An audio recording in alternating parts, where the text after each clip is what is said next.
Nagiging kanlungan ng mga demonyo ang ating lalawigan. At kung hindi natin sila lilinisin, pamamahayan tayo ng mga taong halang ang bituka. Eto, tingnan mo.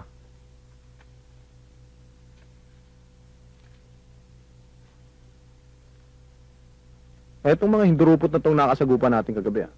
Tama. At base sa impormasyon, sa Mindoro nagtatago ang mga ungas. At kung hindi natin sila pipigilin, marami pa silang wawalang yain. At ayon pa sa report, may mga buhayang padrino pa ang mga yan. Matinding trabaho pala to.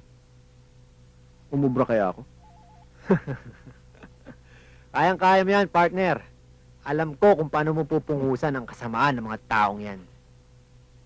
Paano, partner? Tutuloy na ako. O sige. At alam na ng tao sasalo sa'yo kung ano ang kanyang gagawin. Partner, Sige.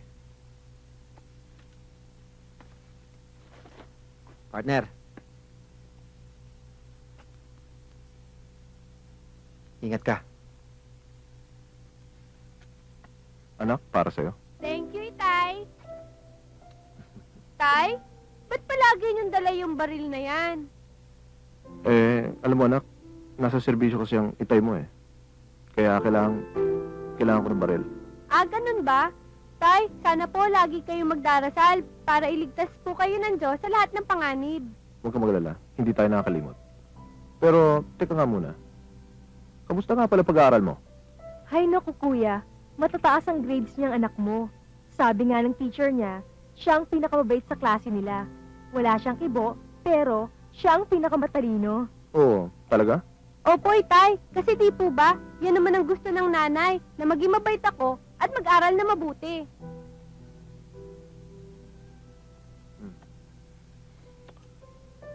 Rebecca, gusto ko sanang doon na kayo tumira sa bahay para meron namang makasama si Lita. Okay lang yung kuya, wala namang problema eh. Kaya lang, tanungin mo rin si Sarah kung papayag siyang magkasama sila ni Rita. Ano anak? Papayag ka ba?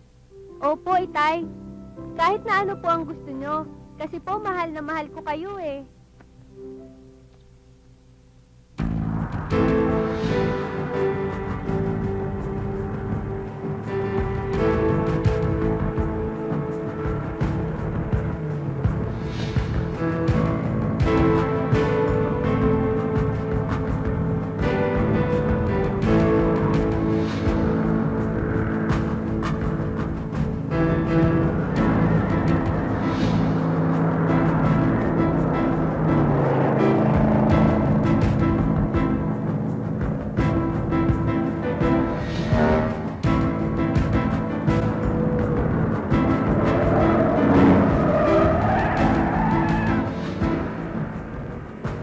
Sir?